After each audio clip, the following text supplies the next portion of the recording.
1 bilyon? Ikaw? Talaga mo may kliyente na magdideposito ng 1 bilyon? Ibig mo bang sabihin, ikaw ang kliyente ngayon, hindi ba? Oo, nagpa-appointment ako para sa deposito kung walang aberya. Ako nga yun. Ang lakas mo magsabi nito.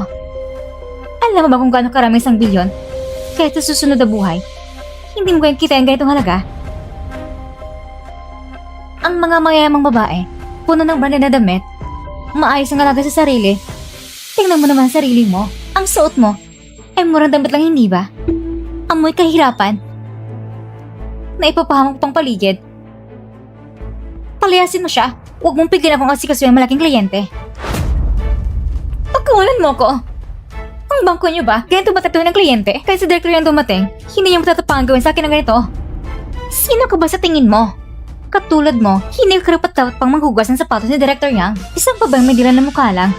Sabay ka na lang magwalas at magluto. Huwag ka nang lumabas para may dadang kahihiyan kahit ako pang mapahiya. Hindi ito kasing hiya ng kaibigan ng Mesters bilang side chick. Hindi ka taga-taga kung bakit kayo nagiging magkaibigan. Talagang parang ahas at daga sa isang lungga. Sino dyan? Anong sinabi mo? Sinong sinasigawan mo? Ikaw? Anong hihintayin nyo? Palayasin niyo siya. Wala pa na dumating malaking kliyente. Ang dami namang tao sa pintuan. Hindi ba't para sa akin lahat yan? Tignan mo karangyaan niya. Pagkatapos ng makita, maintindihan mo kung anong tunay na mayaman. Magandang araw. Ikaw ang magdideposito ng kliyente? Ayos, may konting pag-unawa ka pa pala. Dumating ako para magdeposito at malaki ang halagang idedeposito ko. Sir, pakiusap. Pumasok po kayo.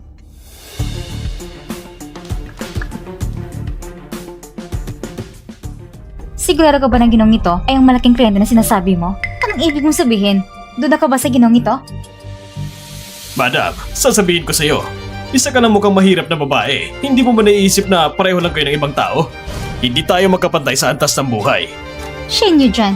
Tingnan mong ginong ito. May mataas, eleganteng aura. Tingnan mo ang sarili mo.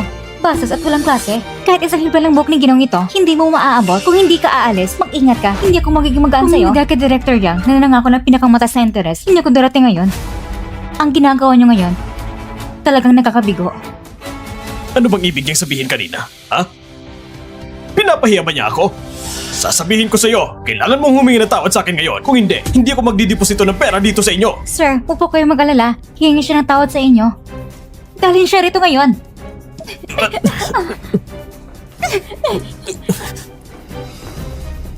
Humingi ka ng tawad kapag na-offend ang malaking kliyente namin. Mag-ingat ka. Baka ikaw mapahamak. Hindi ka ba natatakot ng mali ang iyong pinagsisihan? Si Director Yang ninyo, hindi mo ipapayagan mapahamak ka? Nagkukunwari ka pa? Gusto pa bang gawin si Director Yang para takutin ako? Kung talagang kaya mo, tawagin mo si Director Yang dito ngayon. Madali lang magsalita ng malaki. Kung talagang kaya mo, tawagin mo si Director Yang dito ngayon. Kung hindi mo kayang tawagin, kailangan mong lumuhod dito ngayon. Humingi ka ng tawad sa ginong ito hanggang pumayag siyang patawarin ka. Tatawagan ko ngayon si Director Yang para malaman niya kung paano tratuhin ng kanyang empleyado ang kliyente. Tawagan mo na. Nagpapanggap ka pang importante. Kung kaya mo ang tawagin sa Director Yang, luluhod ako rito ngayon at 3 beses ko magmamana sa'yo. Sige, sabi mo yan eh.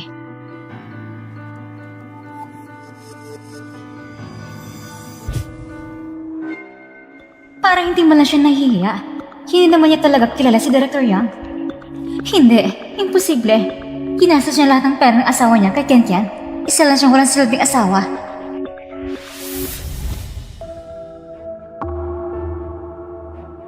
Director Zhao, paano mo kayo nagkaroon ng tumawag sa akin? May papagawa po ba kayo? Oo, may isang bagay ko ipapagawa sa'yo. May isang babae na may apelidong Shen na magpapa-appoint sa inyong bangko para sa deposito. Isa siyang napakahalagang kaibigan ko. Sana po, Director Yang, alagaan mo siya ng mabuti. Kaibigan niyo rin pala si Miss Shen. Huwag kayong magalala, Director Zhao. Ang kaibigan niyo ay kaibigan ko rin. Huwag mo nang sabihin pa, siya rin nag-iisang mga pangunahing kliyente sa aming bangko. Titiyakin naming magiging kontento siya. Bilisan mo pa ng kaunti. Si Director Zhao isa sa mga VIP clients natin. Kung may pinapahalagan siya, kailangan kong personal na asikusuhin.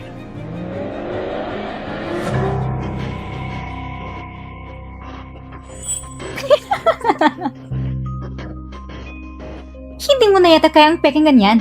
Nagkukunwari ka naman. Gawin mo ng maayos. Walang sino man nakikinig sa'yo.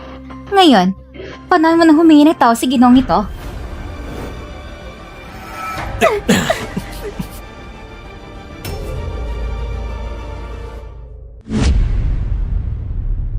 Naiinis talaga ako sa mga mahihirap na mabaho. Wala na nga pera, bastos pa! Ginoo, ang tingin mo sa mahirap ay ganoon, hindi ko alam kung magkano ang balak mong ideposito. Pagsasabihin ko, baka matakot ka. Sa buong buhay mo, hindi mo makukuha ang ganitong halaga. Shenyo dyan, tingnan mo itong kliyente. Itong tamang disposisyon na isang malaking kliyente. Ganito ang aura na hindi kayang gayahin na isang marangal at mahirap na tulad mo. Hindi mo ito mapapakita. Huwag ka nang maayos. Humingi ng tao sa kliyenteng ito. Kung hindi kayo patawarin, huwag mo nang isipin pa. Awan mo ako. Shenyo dyan. Naglakas loob kang agawin ang lalaki kay Ken-Ken. Tingnan mo kung paano kita aayusin. Klaro siya na yung side chick muna. Bakit ako pa sinisisi mo? Naglakas loob ka pang manita sa akin? Mukhang kailangan mo talagang malasanan ng sakit. Kung ako sa'yo, hindi ko hayang magkamali ng tao. Nang nagpa-appointment ko sa Director Yang ninyo, nakita ko na siya. Sabi mo kanina, kapag dumating si Director Yang, kung makita niya nagkamali ka ng kliyente, anong mangyayari sa'yo? Ikaw ang mapapahamak pagkatapos mong ma-open ang aming malaking kliyente.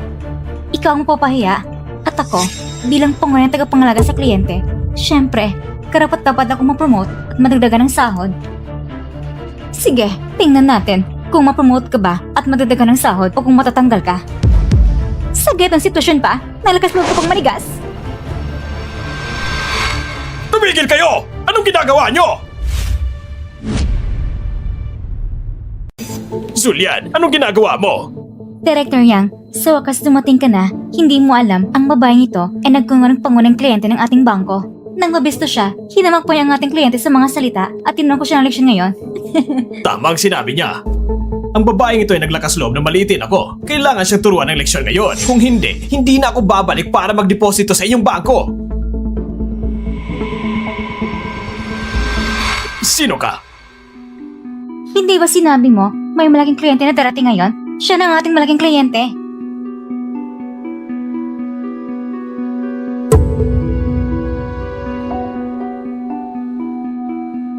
Director Yang, ang ID na ito ay pag-aari ng babaeng ito. Huwag kang mag-alala, agad ko siyang palalayasin. Siguradong hindi niya maapekto ang relasyon natin sa malaking kliyente. Paibig ka! Director, bakit mo ko sinampal? Magaan pa lang yan sa ginawa ko sa'yo. Alam mo ba ang lahat ng ginawa mo?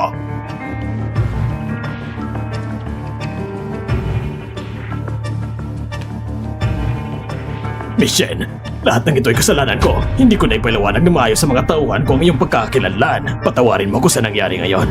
Tumayo ka. Maupo ka po, Michelle. Anong ibig mong sabihin? Isa kong malaking kliyente ninyo. Paano mo ko gagawa ng ganito? Tama, Director. Ang babaeng ito, hindi siya pwedeng maging malaking kliyente. Ang kliyente ay siya. Manahimik ka! Si Michelle, siya ang malaking kliyente na inutusan kong alagaan ng maayos. Anong sabi mo? Imposible yan!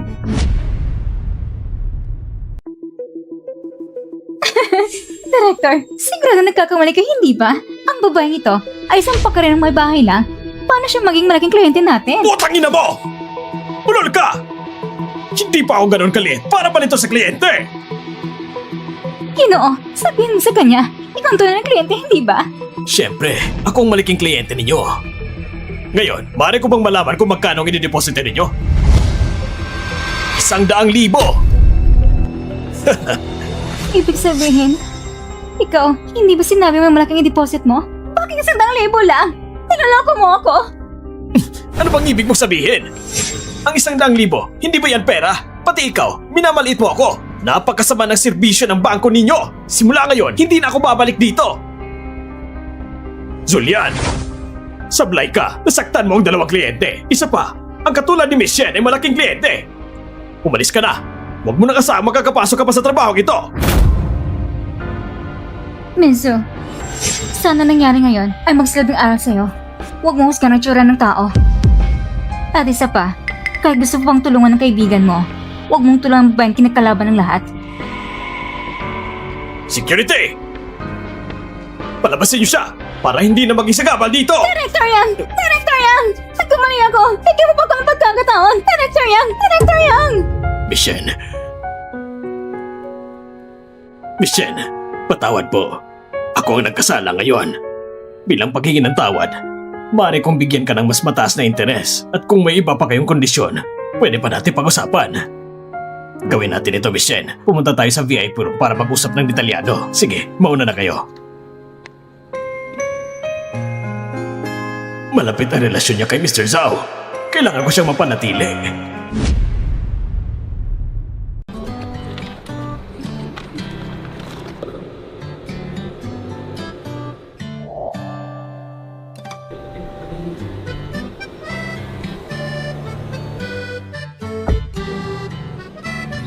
Yijuan, Bakit ka nandito? Kakagaling mo lang sa sakit? Dapat nagpapahinga ka pa? mas maayos na ako ngayon pero hindi ko mapakali. Kaya napadayo ako. Kumusta ang usapan mo sa bangko?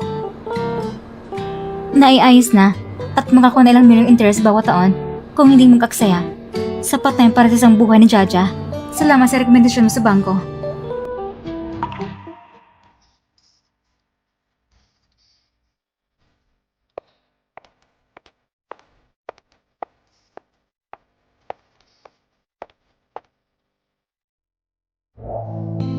Tara na, dadalhin kita sa isang lugar.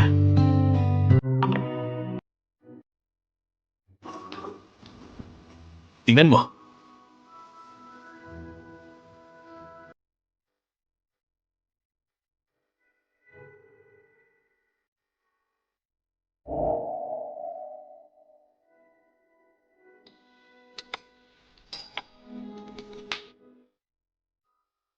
Subukan mo to.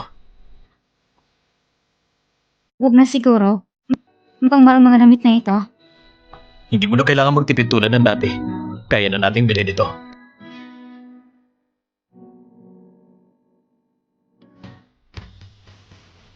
Tama ka. May pera na ako ngayon. Hindi ko na kailangang mabuhay pa sa panahon na humingi ng pera kay Hiyawang para sa bawat bili.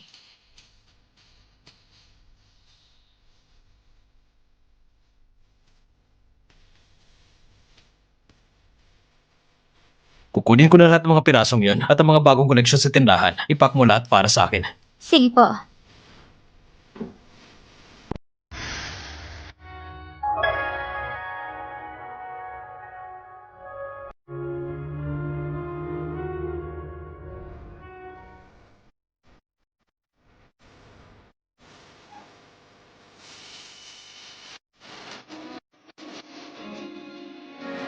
Kumusta? Ayos ba itong tingnan? Pakiramdam ko, hindi ito bagay sa akin siguro. Mas bagay ito sa mga kabataan. Hindi naman. Tama ito para sa'yo.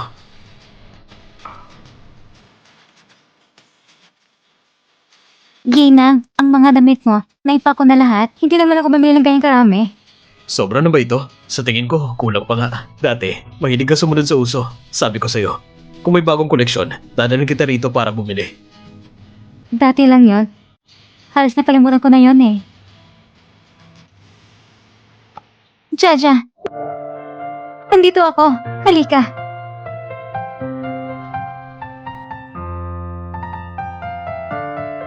Ma? Bakit? Hindi mo na ba ako kilala? Dahil nagbisa ko ng damit? Hindi pa kita nakita na ganito kayos dati. Ang ganda mo.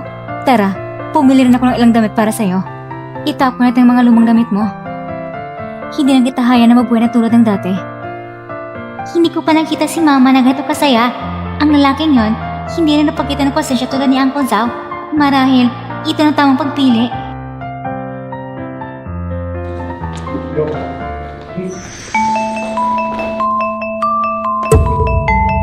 Yujuan, matagal na tayong hindi nakita. Ako ito.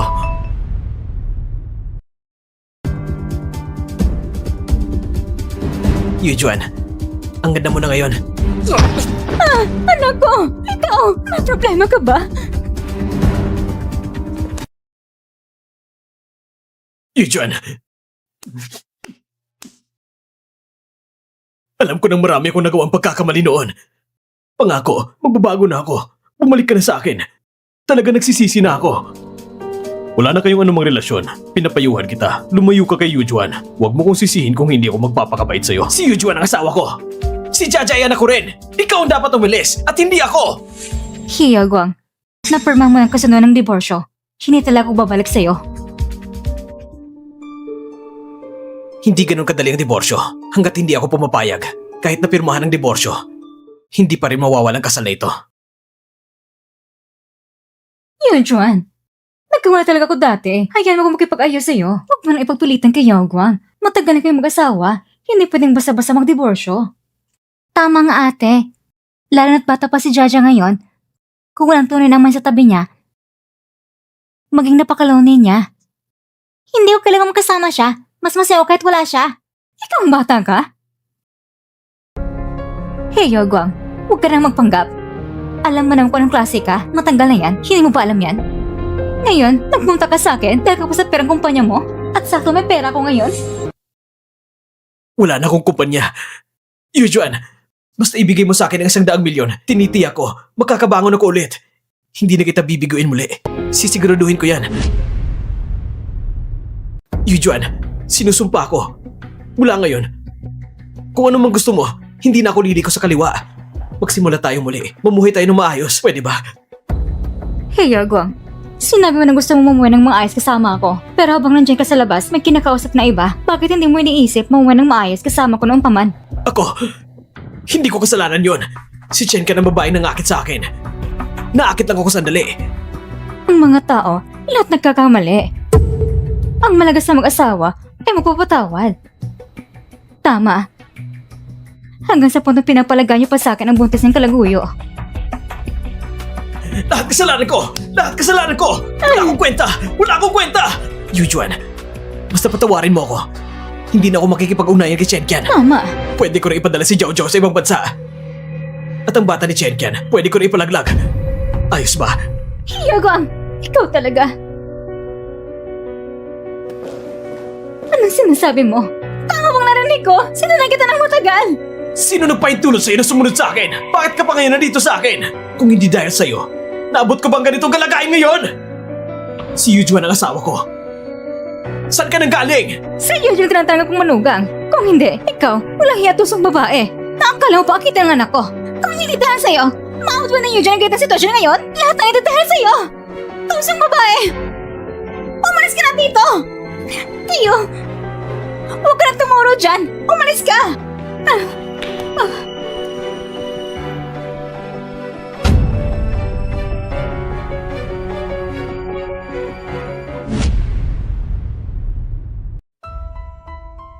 Hindi kita palalapasin. Siyempre, totoo yon. Ikaw lang taong pinakamamahal ko. Kung hindi lang sa babaeng yun na nanalo ng 1 bilyon, hindi ko na siya titignan. Ano? Sinasabi mo ba na nanalo siya ng 1 bilyong premyo? Oo. Hindi ko alam ang swerte niya kung saan niya kinuha at nanalo pa siya ng ganong kalaking premyo. Samantalang kami, laging malas, lalo ng senior group na parang galit sa atin.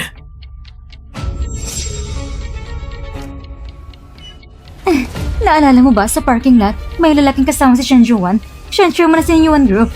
Si Cecil Yuan. Anong sinabi mo? Hindi ako nagkakamali. Siya talaga yun. Ang karelasyon ni Shen Yuan dyan ay si Chairman Zhao. Yun pala ang dahilan kung bakit ang Sing Yuan Group ay biglang pinutol ng kontrata sa atin. At laging laban sa atin. Siyempre, gawa yun ng magkasintahan na yun. Si Zhao Sing Yuan sa Sing Yuan Group ay malupit at walang pasubali. Malapit ang relasyon niya kay Shen Yu dyan. Minsan inatake ko na siya ng ilang beses. Hindi niya ako palalapasin. Anong gagawin natin? Huwag kang mag-alala. Hindi tayo pwede maguluhan. Kahit malakas ang impluensya ng Shen Yuan Group, may hangganan din ito. Kailangan natin pumunta sa bansa na walang impluensya at makapagsimula muli. Ang dali-dali mo magsalita. Ngayon, wala tayong kahit anong maliban sa utak. Anong gagamitin natin para magsimula sa ibang bansa? Tama ka. May paraan ako. Hindi lang makakuha tayo ng pera. Makakawala pa tayo sa kanila. Anong plano mo?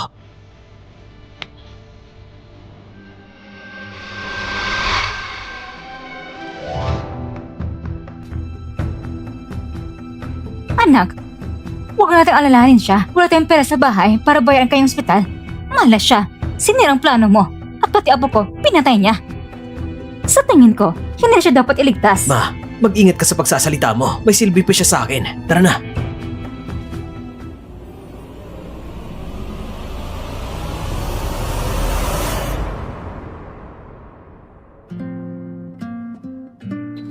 Chairman Zhao, ang usapin sa He Group ay halos maayos na. Kailan mo balak aminin kay Miss Shen na ikaw ang chairman ng Xingyuan Group?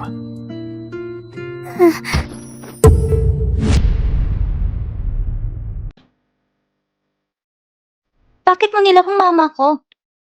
Alam mo naman, ayaw niyo na kawin siya. Hindi ko naman talaga intensyon na itago. Natatakot lang akong baka hindi niyo tanggapin ang tunay kong pagkatao. Wala talaga akong masamang intensyon. Gusto ko lang manatili sa tabi niya. Jaja, ang bagay nito, huwag mo munang sabihin sa mama mo. Bigyan mo muna ako ng konting oras para maghanda, okay?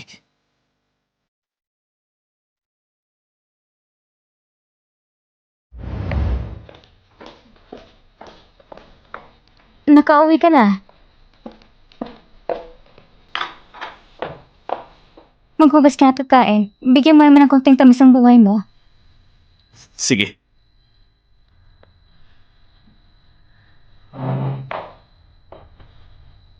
Ang pwedeng kabuti na ginawa ko para sa'yo ngayon. Ang daming ulam ah.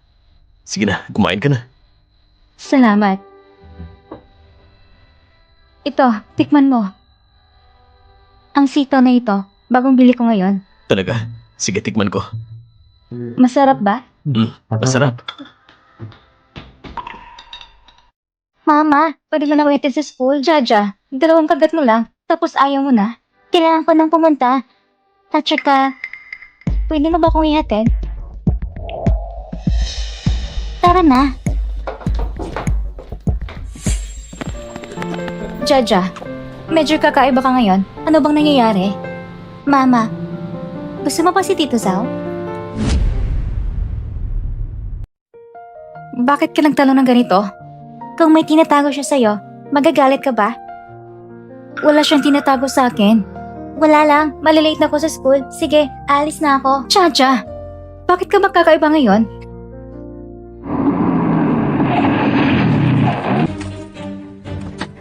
Sino ka ba? Chacha, bitawan mo ako! Chacha, bitawan mo anak ko. Kundi, tatawa ko ng pulis. Mama! Mama! Mama! Dinala nilang mama ko! Huwag kang mag-alala. Tatawag ako ng pulis. Mabilis natin siyang mahanap.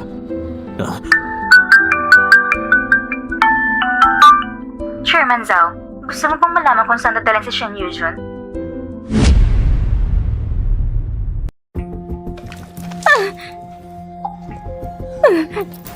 Kayo pala? Anong balak ninyo? Wala. Gusto ko lang dalhin si Jaja na maglakad-lakad. Hindi ko inakala na gusto mo pang ihatid dito mismo. Yagwang, si Jaja ay anak mo. At gusto mo bang dukutin siya? Bakit ka sumisigaw? Si Jaja parte rin ng pamilya namin.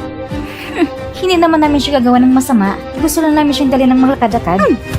Kung hindi ka biglang lumabas, hindi naman siguro namin kinagawa ang gulo sa paligid. Kasalanan mo to. Kuya, sa palagay mo ba, gagana talagang sinasabi ng babae? Talaga ba tayo magtatagumpay?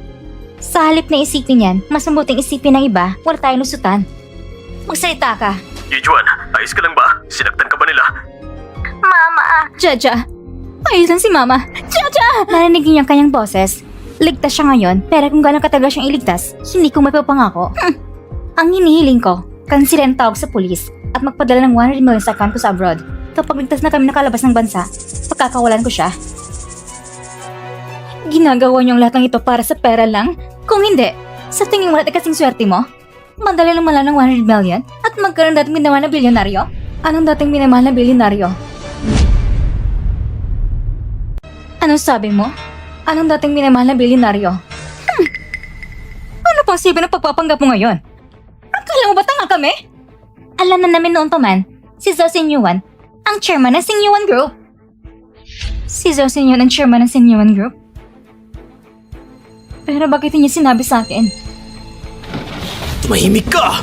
Nakakainis na marami ka pang sinasabi. Kung ibinigay mo lang sa akin ng 100 milyon, kailangan ko pa magawin ng ganitong bagay ngayon? Pinilit mo lang ako! Kuya, bitawan mo siya. Kung gagawin mo to, mamamatay siya. Kung malawan ni Zhao Xingyuan, tapos na tayo.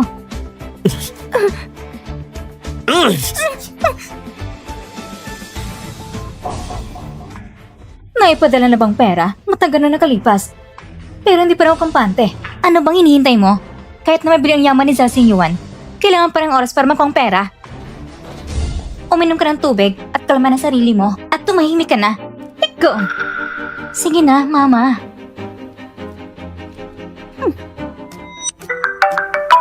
Naipadala ko ng pera na gusto mo at kinansila ko na rin ang tawag sa pulis. Sabihin mo kung nasa si Yujuan. Nagsisinungaling ka ba? Hindi mo talaga naipadala ang pera! Wala rin ako natanggap sa account ko! Sinasabi ko na sa'yo, naipadala ko ng pera sa account na sinabi nyo. Sa account na ipinadala ni Shenkian. Suriin mo muli na mabuti.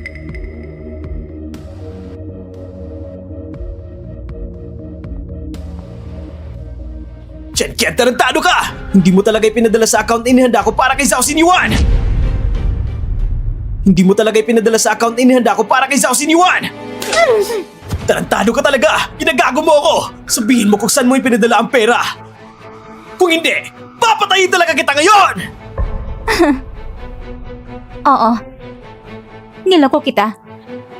Pero hindi mo rin bago niloko sa plano mo?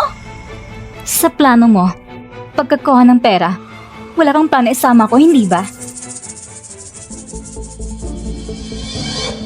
Huwag ka mag-isip ng kung ano-ano. Paano ko naman hindi kayo sasama? Sabihin mo kung saan niya pinadala ang pera. Pupunta tayo sa ibang bansa na magkasama. Pupunta tayo sa ibang bansa ng magkasama. Pagdating natin doon, sasabihin ko sa'yo, ayos ba? Bakit hindi mo sinasagot ang tanong ko? Kung ayaw mo ngayon, wala ka ng pagkakataong magsalita? Anong ibig mong sabihin ito?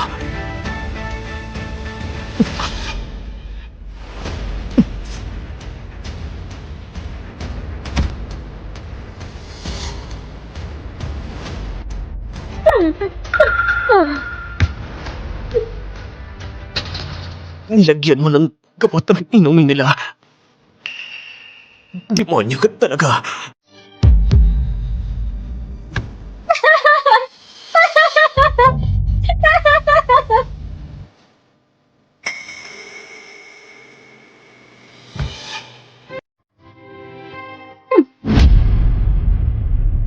Naipadala ko na sa'yo ang address ni Zhao. Makakarating ba siya? Nakadepende sa swerte mo. Dahil, susunod naman siya.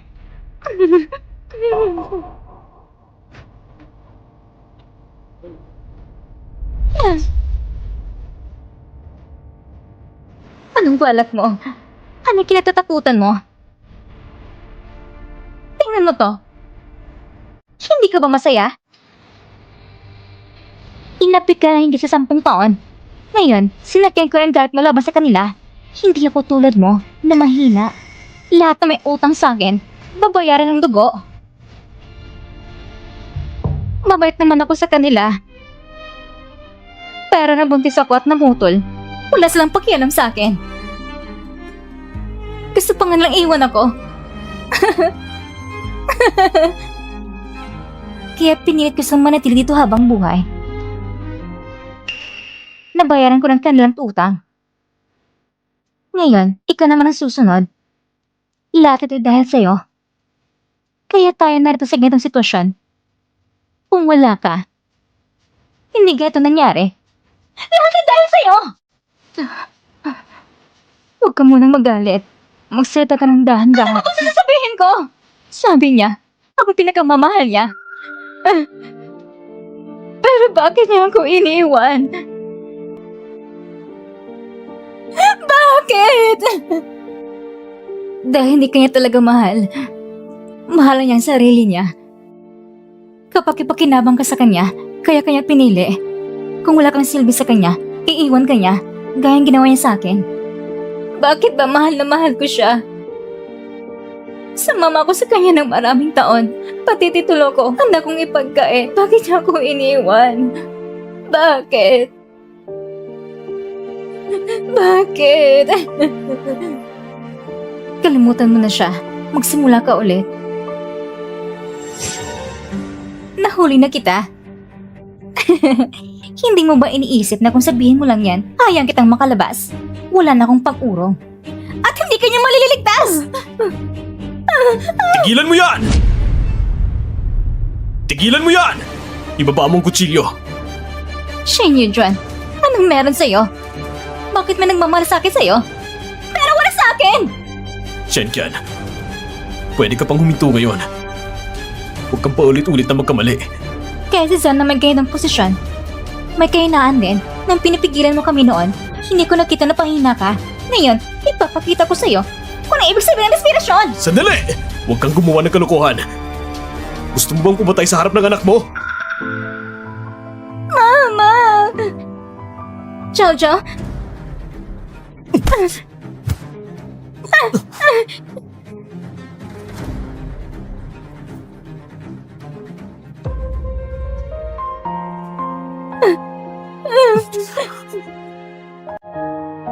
Ayos na. Lahat ay tapos na.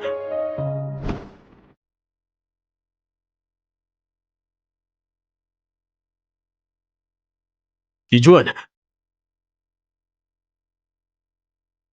Mama! Mama, ayos ka lang ba, Mama? Ayos lang si Mama, ha? Huwag kang mag-alala. Paano naman ibang miyembro ng pamilya niya? hindi nailigtas ang ina at anak na Hi. Naipadala na si Chenken sa presinto. Si Hi Jiao naipadala na rin sa mga magulang ni Chenken para sunduin. Samantalang si Hi Yaguang ay nanatiling walang malay. Pero pag nagising, ipapadala rin siya sa presinto para tanungin. Sa wakas na tapos ng lahat, kailan na ba tayo makakauwi? Ayoko nang manatili dito. Pwede na tayong umuwi ngayon.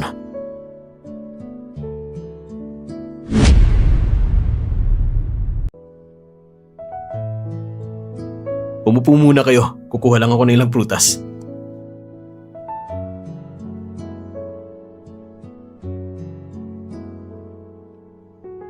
Salamat. Oo, tama. Nakalimutan ko kayong kunan ng tubig.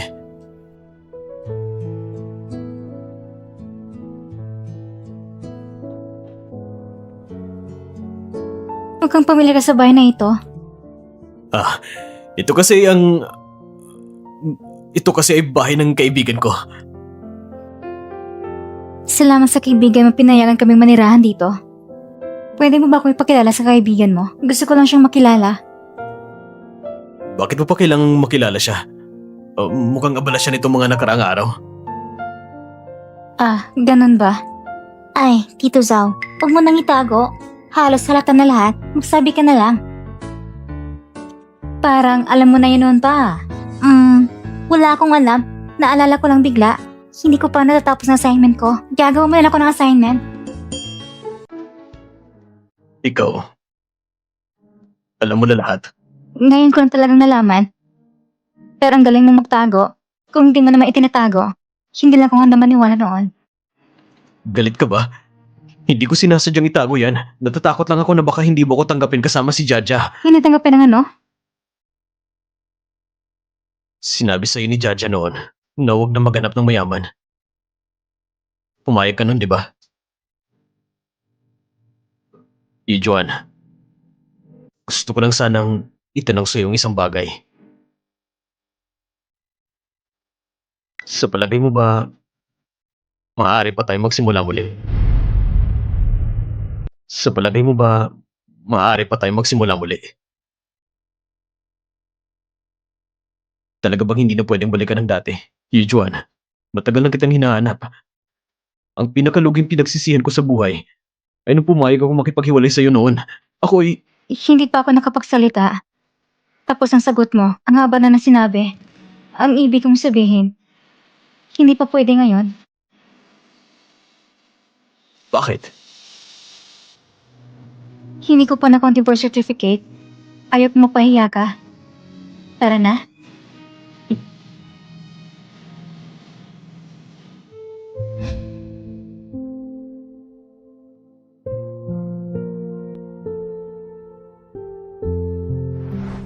Maraming taon na.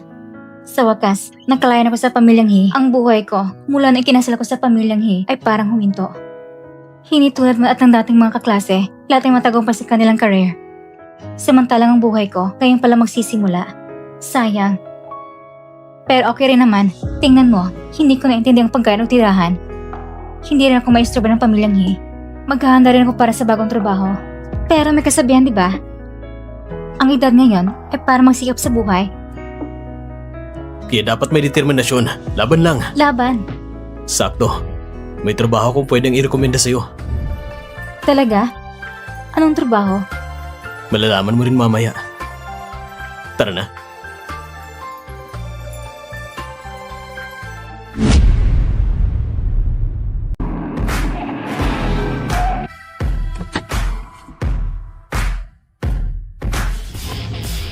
Magandang araw, Miss Shen!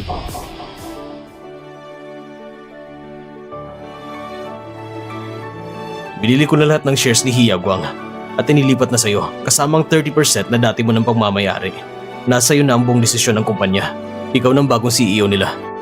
Pero, Pagkakatiwalaan kita, naniniwala ako sa'yo.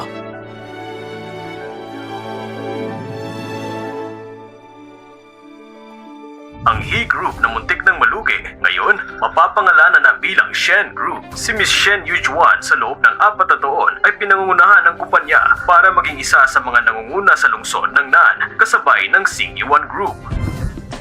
Miss Shen, tulungan mo kumpirmahan ang kontrata.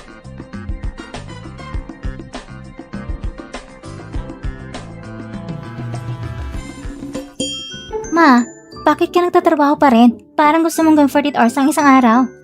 Noon, walang pagkakataon. Ngayon, may pagkakataon na, kaya dapat samantalahin mo. Talagang workaholic ka. Naalala mo ba yung kung anong araw ngayon? Anong araw?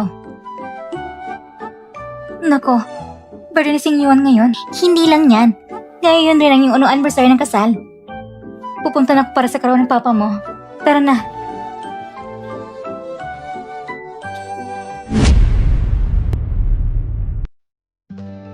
Maligayang karawan.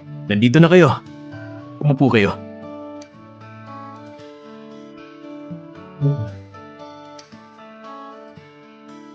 Ito ang regalo ko para sa'yo. Salamat, mahal. Gustong gusto ko to. May sorpresa rin ako para sa'yo. Happy anniversary. May regalo rin ako. Talaga? Maligayang karawan. Papa. Tinawag kanyang Papa. Tawagin mo ulit. Papa!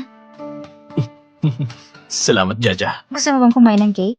Halika, mag-blow na tayo ng kandila. Oh, Jaja, halika. Pati-blow mo ang cake. Si Papa ang gagawa ng wish. Maligayang kaarawan. Maligayang kaarawan.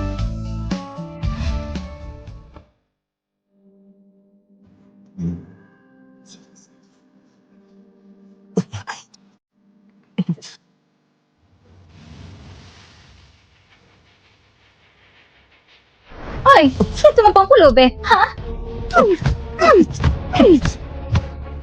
Sino na pumapasok sa'yo? Umayas ka!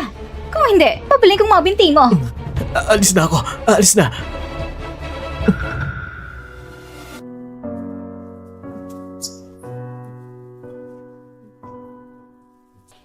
Pa! Jaja.